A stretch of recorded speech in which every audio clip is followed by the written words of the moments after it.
two. A one, two, three, four. Acquisition of knowledge begins with simple fundamental idea that expands to broader and more complex concepts. You're listening to No BS with Us. This is episode number 1, and I'll be your host, Clifton. I'm here with a more talented colleague of mine that cuts no BS, Robert, also known as Mr. Knowledge. Today we will be talking about solar eclipse, the great American solar eclipse, that is, and some science questions from our guest. So let's go ahead and get started. Mr. Robert, glad to have you on. How are you doing, man? Oh, pretty good. How you been? Doing well. Trying to get this podcast started, and I'm so glad to have you on so we can start get some more knowledge and I can start growing brain cells again. Well, mine is probably dead because of the age, but no, like you said, the acquisition of knowledge leads to more questions and more ideas, and we'll just try to keep it simple. We're not going to do calculus, geometry, trigonometry, all that. Basically, we're going to keep it simple and, something for the backyard enthusiast, take your telescope out or you find some of the constellations and stuff like that. We're not going to go into parsecs and, like. Yeah, so we'll get the basics. We want to, get the basics because we want to keep it fun, right? So we want to learn and keep things fun. So, Hey, I'm going to it. So we have something that's very interesting coming up. August 21st, 2017 is the great American solar eclipse. That's something that I have never experienced myself, so I'm looking forward to it. Have you ever experienced? The last eclipse that was here in the United States, here in Tennessee, was about 35 years ago, and I was a junior. I think I was a senior in high school, and it wasn't a total eclipse, it was a partial eclipse. It was about 80%, and it was just a partial eclipse is something to experience, at least. But it's been about 500 years since there have been a total eclipse here in the United States. Now, eclipses happen all over the world. Sometimes in one, but they happen all over the world. But here in North America, this is the biggest because it's like some places here in Tennessee, It's 500 years. Some other places it's been like 100 years or something, 90. Right. But here it's a big thing. But we're going to be smack dab in the middle. So just the surrounding areas or counties here in Tennessee are going to see their population jump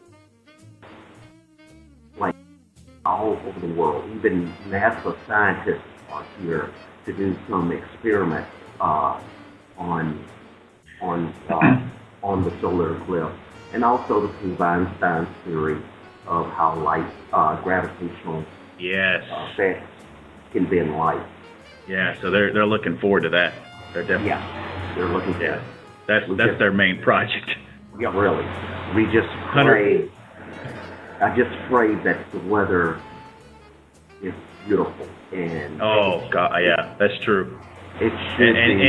And so the guests, the people that are listening to this, we are based in Nashville, Tennessee, so it's going to run right just a hair above Nashville, and of course the area actually covers Nashville, but so this is actually going from northwest United States right on down the strip. So I recommend the people that are listening to this to check out the map, and because it's actually running right in northwest and comes right through Tennessee out of South Carolina, and about maybe 1,500 miles or so coming out of going into the Atlantic.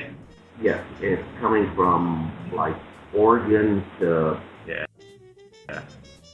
Wait, it's like directly in the middle of the United States. Man, that's awesome. And some people should be, if they're in the right place, they'll see a total eclipse, they'll see a partial eclipse, but the whole United States should see a partial, if not a total eclipse. You know, it'll be a percentage, like 30%, 40%, 50%, 80%. It'll go like that. The astronomical, really awesome. Yeah, so here's a map. You know, this maybe. Right on through there. And it's only United States too, so that's the awesome thing about it. Yeah. The northern United States, and it should go from Oregon through South Carolina. But we're in Nashville, and the best place is about where we'll still get to see the total eclipse, but what they call the diamond ring part of the eclipse should be in like Goodlettsville or Hendersonville. That's going to be the best place. Okay, so the eclipse, you have the center line, which is, I guess, is the best area. That's called the diamond? No, that's not called the diamond. The diamond is called when the sun passes in front of the sun. And as it passes in front of the sun, the brightness of the sun, just the tip of it, it looks like a diamond ring. But it looks like a hole of a ring with a diamond. But the tip of the sun is shining through. Oh, okay. They call it the diamond ring. But on the map, that shaded part, that is about a 10-mile radius. That's about. You have to take in perspective the relativity of it. The sun is here, the moon is here. The shadow is cast. It's going to be about 10 miles wide, so that would be a totally clear. Kind of comes down to a smaller angle. Yeah, it's almost like taking a magnifying glass and focusing the sun rays, but it would be the moon rays. But they have a name for it. I'll get into that later. But it'll be about 10 miles wide. Okay. Roughly it'll be about 10 miles wide. And also, if you notice, outside that 10-mile radius, there's going to be, that's where it falls into the partial eclipse or the eclipse itself. And it's about 100 miles wide. But the time that it lasts is different. It may vary between 30 seconds to a minute. And as you go on outside that range, then you'll start getting partial eclipse. It's pretty easy. But it's going, Nashville is going to be in, we're going to have a total eclipse. We'll get to see it if we have good weather. And hopefully the people that are listening to this, hopefully they'll experience it too. Because again, like you said, it's you don't get these very often. You might, unless you travel a lot. Unless you're rich and you can travel to other places. And most of the places that it does happen are exotic and hard to get to. And so it's like, unless you have a excursion that, funding it, you can get there, but it's very hard to get to. But this one, everybody in the United States should see it or see the effects of it. Oh, okay. It should be fun. Interesting. I always thought how neat it is how, like when you look in the sky, of course I only see pictures of it, and I only read about it because I've never actually experienced a solar eclipse, how the sun and the moon are almost identical in size, by looking. Well, they're not identical in size. It's just the distance how far away the moon is away from Earth. Right. Yeah, that's what I meant. I didn't mean the same size. Obviously, the sun is 1.3 million times bigger than Earth, but but visually seeing it in the sky, they look pretty similar in size. Yeah. I think that's the pretty cool thing.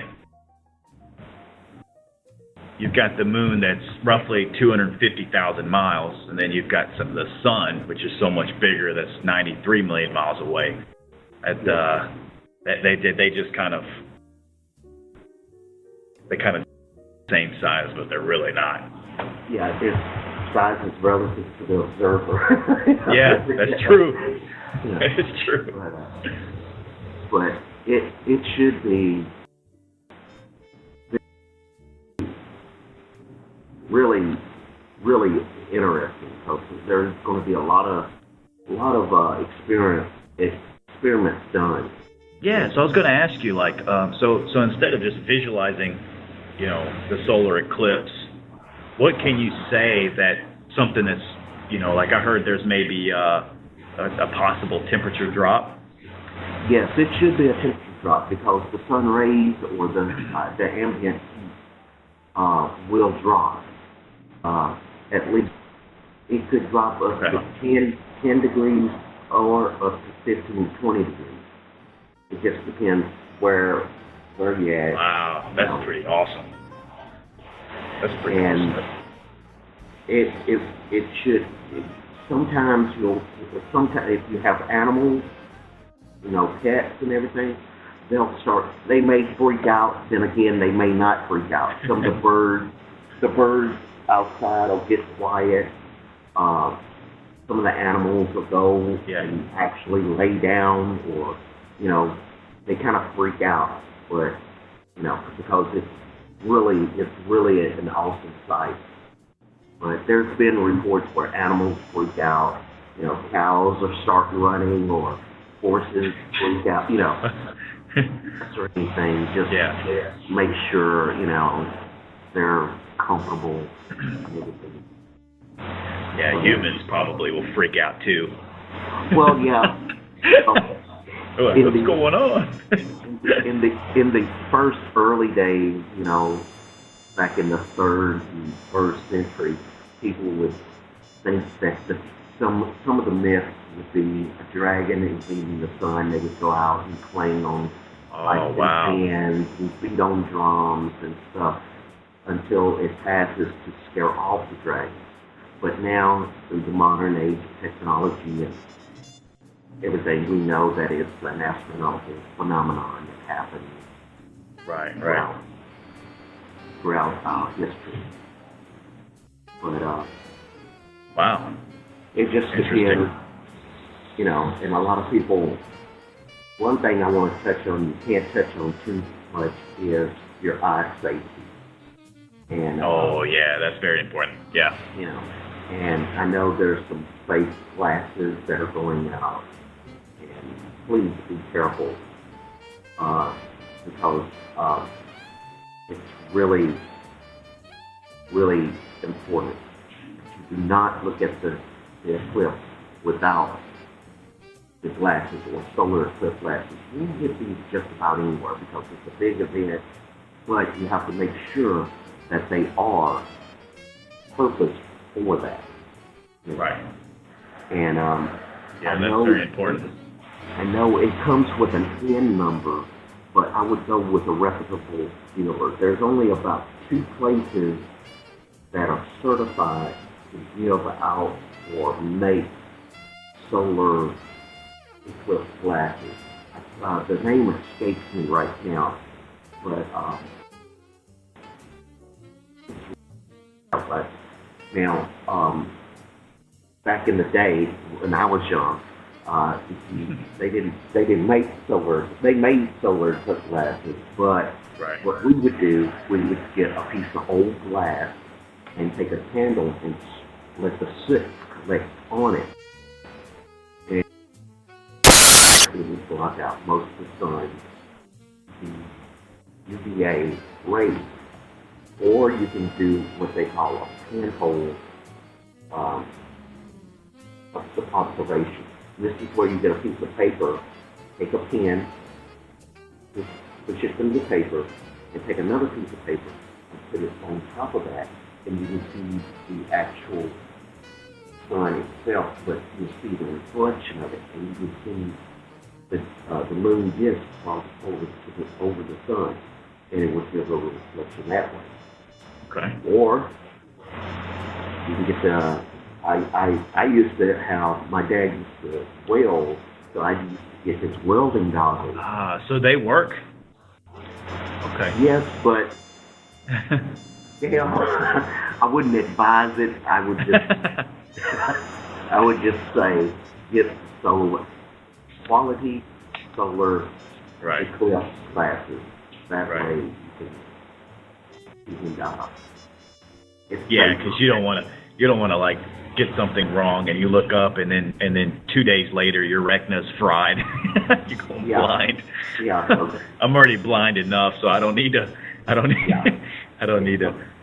make my vision even worse. Yeah, because it's very spectacular. It is. It is. You know, it's something that I really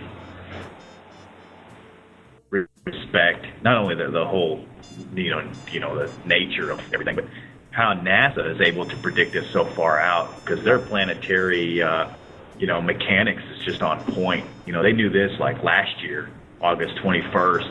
You know, I'm like, because it's not just simply. I was actually discussing this with someone. They're like, oh, they're just aligning everything up with the sun, and I'm like, it's a little more to it than that, because you have like the Earth has a tilt of like 23 degrees, and the way we rotate around the sun is not a perfect circle, No, it's elliptical. It's elliptical, exactly. So like, and the moon is the way it orbits. It's not as easy as it seems. So for them to get this right, oh man, that's just incredible. Yeah, I think the next solar eclipse would be 2021, but it's not going to be here in the United States. This one is going to happen in the United States. And I think it's another one in 2024 or 2023. But the last solar eclipse here in the United States was, I think, 1900. Okay. Oh, and 1918. I think, yeah. It was one in 1923.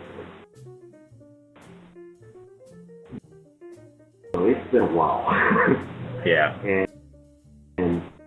And out states, the next solar eclipse over North America, it'll be Mexico in the United States and Canada on April 8th, 2024. Now, are those your calculations? No, these calculations are taken from the GreatAmericanEclipse.com.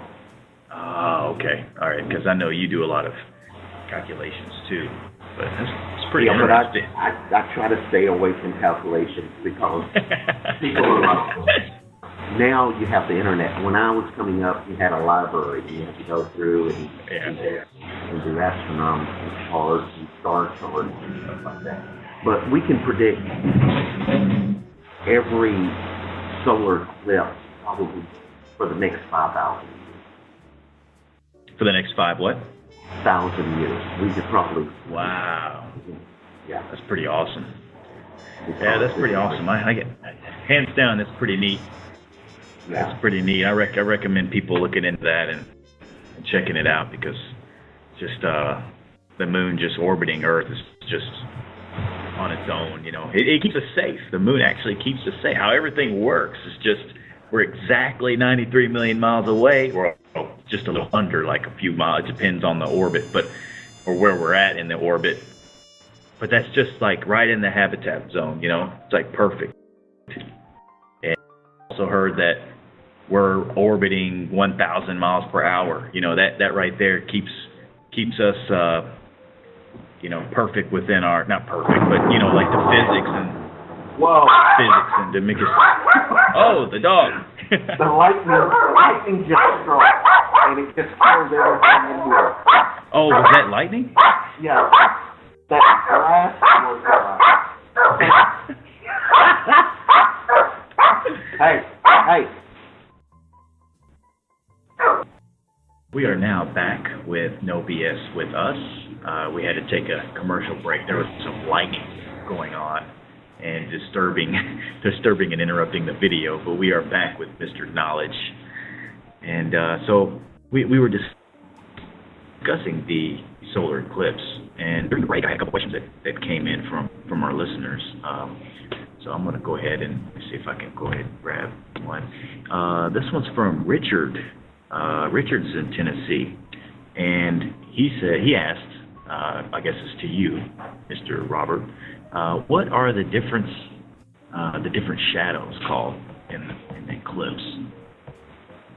Okay, you have one, which is, I'm going to talk about the umbra. This is the darker shadow, okay, or the total eclipse if you're located in the umbra. Okay, the umbra moves across Earth. It's called the path of totality. And this is where it'll be a total eclipse. You can actually see stars, some of the brightest stars you'll see. And this is where it'll be totality, and that is called the umbra, the darker shadow. Now, the partial eclipse is called the penumbra. I don't know if it's the penumbra. And this is the partial shadow. This is the shadow where it will be partial eclipse. Only a certain percentage of the sun is covered. It can range from 90% to 50% to down to 40%, 30%. And is that the 10-mile radius that you were talking about earlier? That's more of the 100-mile. Oh, okay. The other one is actually the umbra is the 10 miles. Okay. Yeah, around about 10, 12 miles. And the penumbra is about 120 miles. Okay. You want to get in the numbers, as it says, I think if you're born in the year 1980, and if you live to be 100, there will be about 43 more total eclipses worldwide in your lifetime. Worldwide, okay. 100. Yeah. Many will be over South America. Okay. That's the place to be, is South America. And that way you will get to see. Usually it's about 1.5.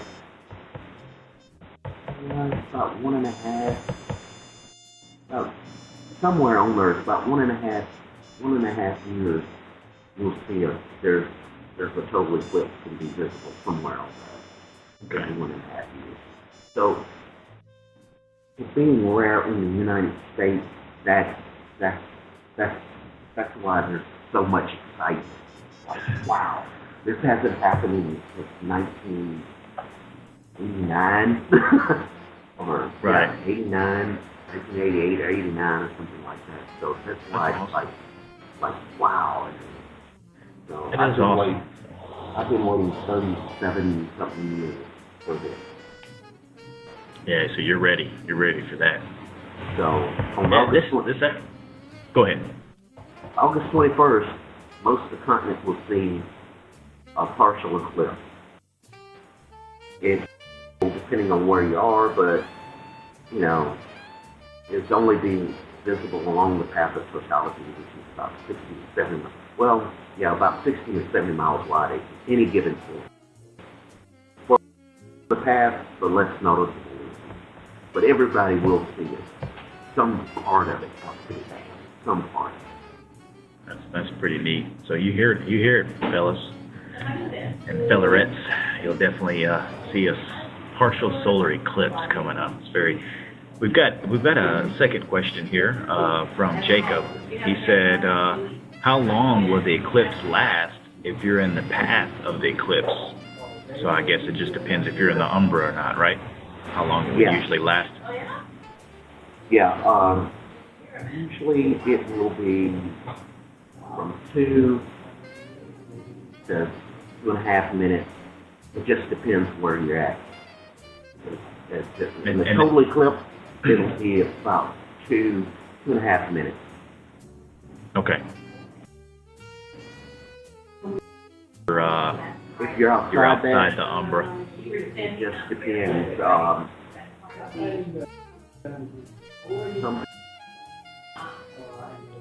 know, at least a minute and a half to 2 minutes, up to 2 minutes on regular. But other people will actually look up and see the sun if they're not in the path of totality. They'll see a partial, and it looks like a crescent moon. The sun will look like a crescent moon or half moon, because it depends on the percentage of the sun where you're at on the planet relative to being observed. Okay. Yeah, so 2 to 2.5 minutes at the most then, right? Yeah. That'd be pretty interesting. There are actually going to be other eclipses in America, but they're like, unless you're going to live to be an ancient, the next, it's like you got 2106, 2045, 2044. Oh, wow, yeah. 2099, 2052, 2078, and 2024. So, oh yeah, there's one that's going to happen in 2079 also. But it'll be in North America, but only parts of North America will see it. This one, the 2017 one, right there. It's the whole thing. It's the best one. The next one, 2045, will follow almost the same course, but it's not going to be in it. It's going to get Nevada, California, Denver, Atlanta, all of those states, Oklahoma, stuff like that. You heard it. So the ones that don't get to see it this time, your turn will be next. You just have to wait a little longer. Yeah, 2045. Yeah. Yeah. Hey, and there could be a lot more things we could be worrying about, like, what can happen in 5 billion years from now. I'm worried what's going to happen in the next 6 months. It's always so. Unfortunately, yeah, that's true. That is true. We have a few more questions, Mr. Robert, but looks like it's questions are not really related to the topic. But we do have random questions towards the end of the little podcast here. This one's from SOOOZ.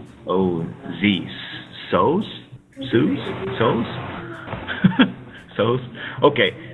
Do gas planets such as Jupiter and Saturn have a crust or surface? No. You know what? I was actually wondering about that. Usually that's actually a really good question. Yeah. Usually those planets don't have a solid or rocky type surface like Earth or Mars or Venus. They have a gaseous type surface or exotic type. It could be hydrogenized metal. It could be probably a metal surface. If you could withstand the pressure, based off of theory. This is not for a fact, but this is theory. But if you could actually go to the surface of Jupiter or Saturn, it's probably like a high pressure metal, a type of metal surface, something exotic like metal, where metal would come out of solution. Our solution when it's so much pressure, it would be like liquid metal hydrogenized mercury or something like that. Oof. So you probably wouldn't survive the pressure. And, it would just be. It's hard to imagine. It's hard for me to put in words, but it would be like really, really.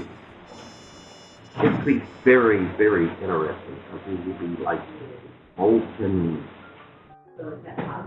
lead or molten iron or molten hydrogen. So we would really never know anyways because we can't get anything down there inside the core of Jupiter to find out what's in there, right?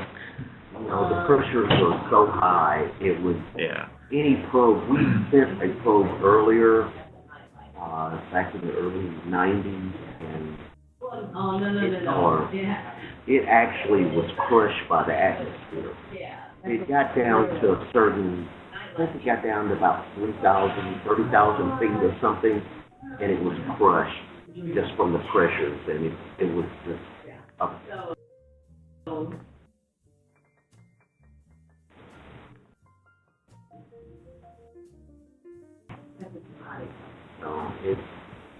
The pressures are very, very scary. If it can squeeze metal out of air, out of the atmosphere, it's very, very, very, very high pressure. It's like propane. Propane is a gas, but once you put it under pressure, it becomes a liquid. Right. It's just like on Io or any of the moons of Jupiter. They have methane oceans.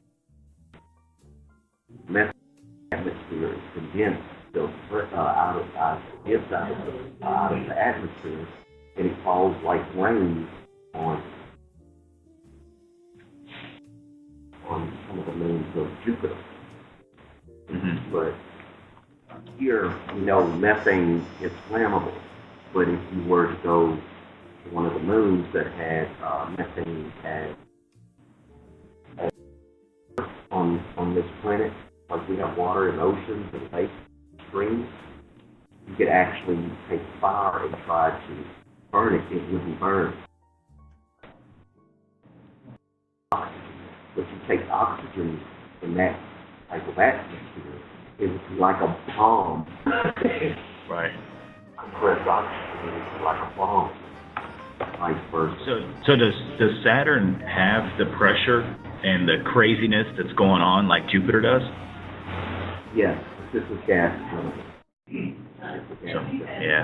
So stay away from the gassy planets.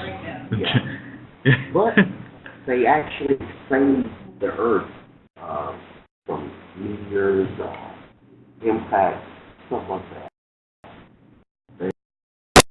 Most of all. Oh, so all the asteroids coming in and stuff like that. So it takes care of all that stuff. Yeah. Comets, asteroids, any unknowns that we miss through scanning the sky, Right. If we miss it, it grabs it. Usually we can't track everything. You still have meters to sleep through, but hopefully not the Earth event ending one, like the dinosaurs.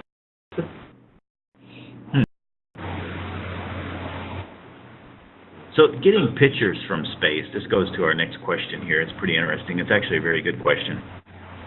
Since there is no air in space, how are we able to send pictures from the probes to Earth?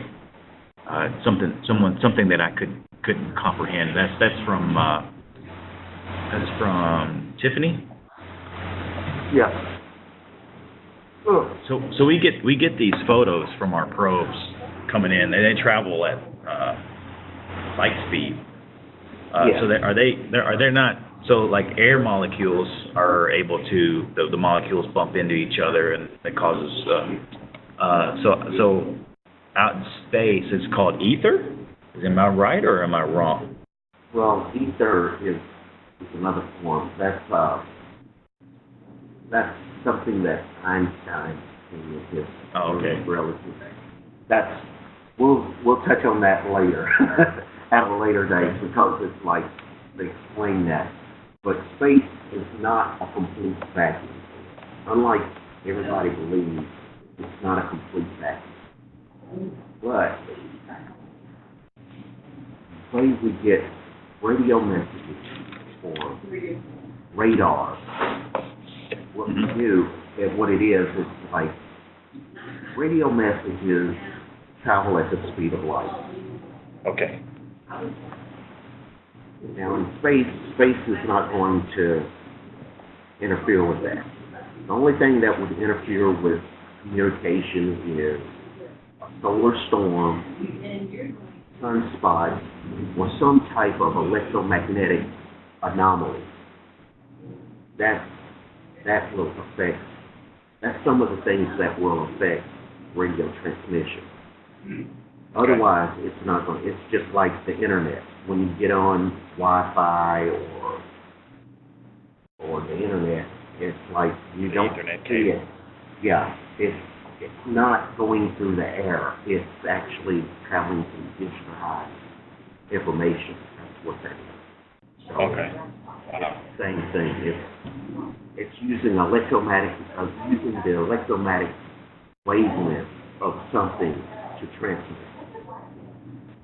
And that works in space the same way, right? Even though there's no air. Yes, they work the same way. They transmit, it's just time, the distance and time. I could give you the formula for distance, time, the rate of velocity.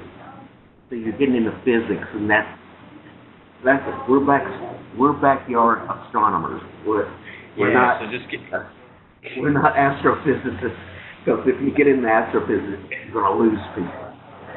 right. You start, it's like, it turns into blah, blah, blah, blah, blah, blah, blah, blah, blah. Right. Yeah. So I guess his then it's not question fun. is that what a lot of people wonder is that, like, we get the video, the moon landing video, and you know you hear Neil Armstrong speak with the video, and they're sending it back to Earth, and even though there's no sound in space, no air, no sound, you don't get the vibration of the molecules hitting your eardrums. How is it that we hear Neil Armstrong from the moon as it gets to Earth if there's nothing, there's no So you're still talking about the electromagnetic wavelength. Everything in the universe vibrates at a frequency. You got megahertz and you got millihertz and everything. You can transmit on those frequencies. And on those frequencies, you really don't have to have air. The only reason that you have air is to hear it, just like we're hearing here. yeah. But we have air, and it causes the air to vibrate, carry sound. But Right. electronically, you can transmit anywhere. But in its space dome, its space suit, you can hear because it is a closed, enclosed atmosphere. You actually.